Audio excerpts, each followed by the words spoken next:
ఆ దేవుళ్లకు నేను దేవుళ్ళు కాదు చెప్పుకున్నా. దేవుడు అంటే మానభంగాలు చేయకూడదు.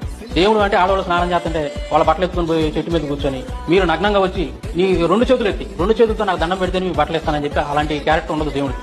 తర్వాత దేవుడు అంటే భర్త లేని సమయంలో ఇంట్లో పోయి లేదా భర్త రూపంలో పోయి ఆడవాళ్ళని మానభంగాలు చేయదు. దేవుడు అని అంటే అందమైనటువంటి కిన్నెరలోని మనుషులు, మానవులు, కిన్నెరలు, గంధర్వులు ఇలాంటి అన్ని జాతుల్లో ఉన్నటువంటి అందమైనటువంటి ఆడపిల్లలను తీసుకొని వాళ్ళకి తెలియకుండా వాళ్ళని ఒక చేతబడి చేసినట్టు సమ్మోహనంగా చేసి వాళ్ళని తీసుకెళ్లి వాళ్ళతో విచారం చేయడు. భార్య రాగానే భార్యను సిగ్గుతో తలంచుకోడు. ఇట్లాంటి మినిమం కామన్ సెన్స్ ఉన్నటువంటి విషయాలన్నీ కూడా ఆ తప్పులన్నీ చేసేటటువంటి వాళ్ళందరూ కూడా వాళ్ళని మనం దేవుడుగా ఎలా అంగీకరిస్తాం? ఈ రోజు చెప్తున్నానండి, ఎక్కడైనా సరే ఒక స్త్రీని మానభంగం చేసాడు ఒక వ్యక్తి అని అంటే ఆ వ్యక్తిని మనం ఎంత నీచంగా చూస్తాం. అలాంటి వాడిని తీసుకొచ్చి మన ఇంట్లో పెట్టి పూజ చేసుకోం కదా.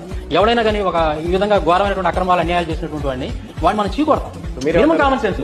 మినిమం కామన్ సెన్స్ ఆలోచించినా కానీ ఆ క్యారెక్టర్లు అనేవి దేవుడిగా ఉండటానికి మనకి కనిపించలేదు కదా. పవిత్రత అనేది లేదు కదా, పరిశుద్ధత లేదు కదా. అంటే మనం పాపులు అని అన్ని గ్రంథాలు చెప్తున్నాం. మరి పాపుల్ని రక్షించాలి.